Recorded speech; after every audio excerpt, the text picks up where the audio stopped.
Alhamdulillahi Rabbil Alameen, wassalatu wassalamu ala rasulihil kareem wa ala alihi wa ashabihi ajma'in. Amma ba'd, fa'udhu billahi minash shaitanir rajeem, bismillahir rahmanir rahim.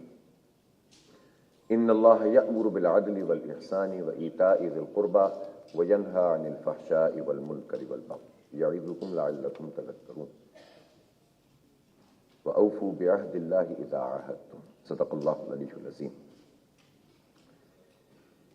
Distinguished guests, esteemed scholars, respected delegations from international Islamic movements, our friends from South Africa, Brazil and other countries who stood firm with Gaza. Some even joined the Freedom Flotilla, and my dear brothers and sisters.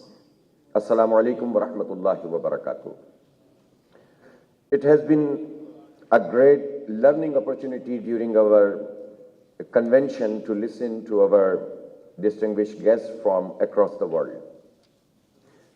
Yet, I hesitate to say representing various countries, because you are not merely national representatives. You are the global citizens, representing humanity at large. Today, we gather to deliberate on the theme, the quest for a just global order. Humanity today stands at a decisive crossroads. The ruling systems of the world have failed. International institutions have become inefficient, ineffective, and oppression have engulfed the earth. In such times, the coming together of Islamic movements and the humanitarian activists from across the globe is itself a declaration of hope. The systems of the world have repeatedly failed to address the real needs of humanity. The Industrial Revolution, while transforming production and generating unprecedented wealth, was emerged but thrived on exploitation, harsh labor, and deep social inequality.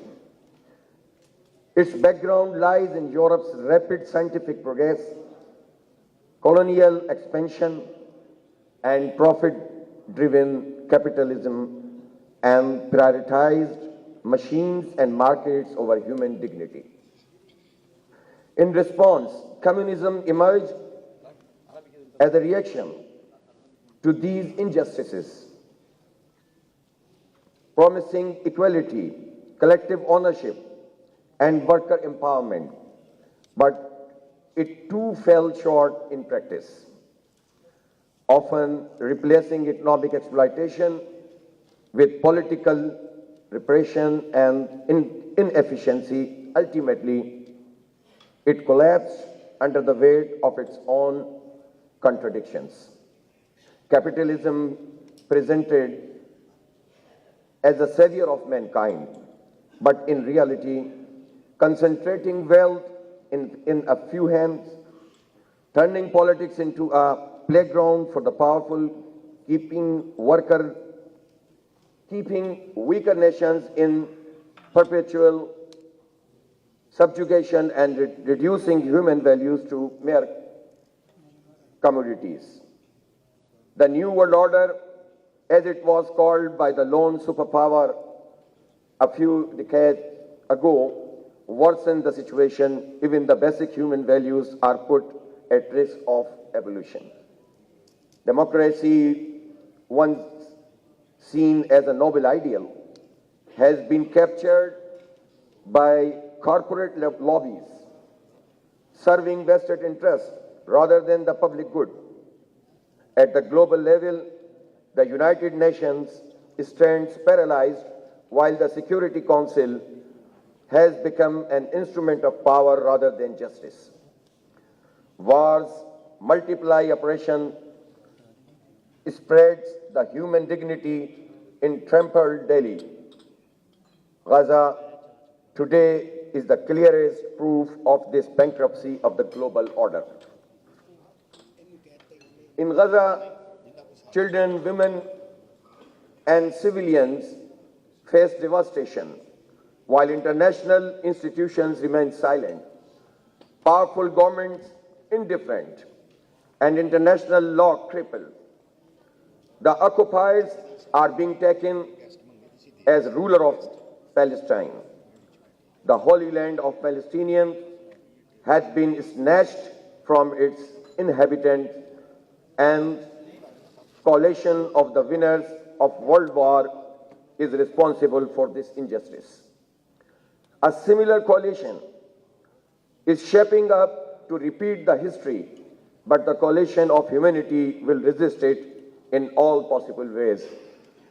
Yet, in this darkness, brave activists, Muslims and non-Muslims alike, who risked their lives to raise the banner of humanity, remind us that conscience is alive. Alhamdulillah. You are not only defender of Gaza, you are soldiers of humanity. We thank you, we honor you, you represent the conscience of humankind.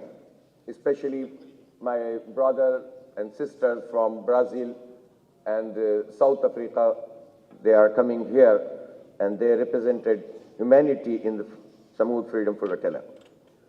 The occupation of Kashmir is no different, but the world seems indifferent to this occupation.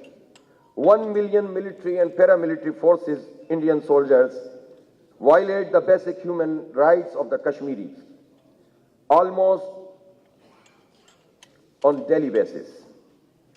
Yet there is no enough cry in the world for these Kashmiris under oppression. The movement for the freedom of Kashmir and the right for self-determination for Kashmiris must be taken to the global level. The plebiscite must place in Kashmir as is spelled out in the UN resolution.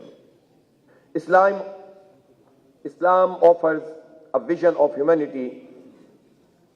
Islam offers a vision of humanity's salvation. It is not bound by race, language, or color. It is a comprehensive system built on justice, compassion, equality, and responsibility. The Prophet Muhammad, peace be upon him, sallallahu alaihi wasallam, established in Medina a state where people of diverse backgrounds, Salman the Persian, Suhaib the Roman, Bilal the African, the Muhajirin, the Ansari, stood together as one. This was a divine design teaching humanity that Islam unites, it does not divide. Therefore, our arms remain open in this global struggle. We walk alongside every person who stands against oppression. You are welcome. You belong here. This movement is for all humanity. The world needs a system which not only addresses physical requirements of humanity, but which also addresses the spiritual and moral needs. Islam offers a balanced combination of the two. History bears witness, whenever the Ummah united for great purposes, the world changed. And whenever the Ummah lost its vision, not only Muslim but all humanity suffered. Today, the new generation, Generation Z, emerges as a ray of hope. We have seen them rise against injustice, against racism, environmental destruction, the war. They are our hope, our instrument in tomorrow, and our investment for tomorrow. Now humanity faces their choices: to continue with failed system, to fall into a new cycle of misguided experiments, or to return to the divine system revealed for human welfare, a system where wealth circulates. The powerful are not above the law. Governments stand on transparency and trust, and the weak are protected as the first responsibility of leadership. Islam is not merely a faith. It is a moral, social, economic, and civilizational project for all humanity. This requires global struggle and collective strategy. We need roadmap. Number one, a united voice against oppression. Two, a common narrative for Gaza, Kashmir, Rohingya, Sudan, and every oppressed people. Three, joint effort at intellectual, moral, and political levels. Four, bringing together youth, women, scholars, and activists under the shared purpose. Five, and preparing an alternative narrative to counter the propaganda of global powers. This struggle is difficult, but it is not impossible. To our non-Muslim friends, your presence reminds us that justice has no boundaries. Truth has no race, and humanity and human dignity is universal. We stand together not because we share the same faith, but because we share the same conscience. We are partners in humanity. Ladies and gentlemen, today's session is not an end, it is a beginning. A beginning of new relationships, a beginning of new strategies, a beginning of new global narrative, a beginning of humanity's united struggle against oppression. Let us move forward with clearly unity and courage. I leave you with some questions for our deliberation today. How can we build mechanism of cooperation among Islamic movements and humanitarian activists across continents? How can we coordinate effectively in emerging crises, whether in Gaza, Kashmir, Rohingya, Sudan, or elsewhere? How can we sustain this struggle for peace and justice beyond moments of crisis into a permanent global effort? What structures do we need to ensure continuity, credibility, and collective action? Perhaps one proposal worth considering in the establishment of an umbrella office in Pakistan. If all delegates will give their consent on this, proposal, it will be a great idea, inshallah. This umbrella office in Pakistan is to serve as a hub of coordination, communication, and collective strategy. Jamaat Islami is ready to facilitate this effort so that our voices may not remain scattered but united and effective. May Allah bless our intentions with sincerity, our efforts with success, and may He set the oppressed everywhere, guiding us to the path of global struggle that leads humanity to justice, peace, and dignity. Jazakallahu khair. May Allah be your supporter and protector. Wassalamu alaikum wa rahmatullahi wa barakatuh. Thank you very much.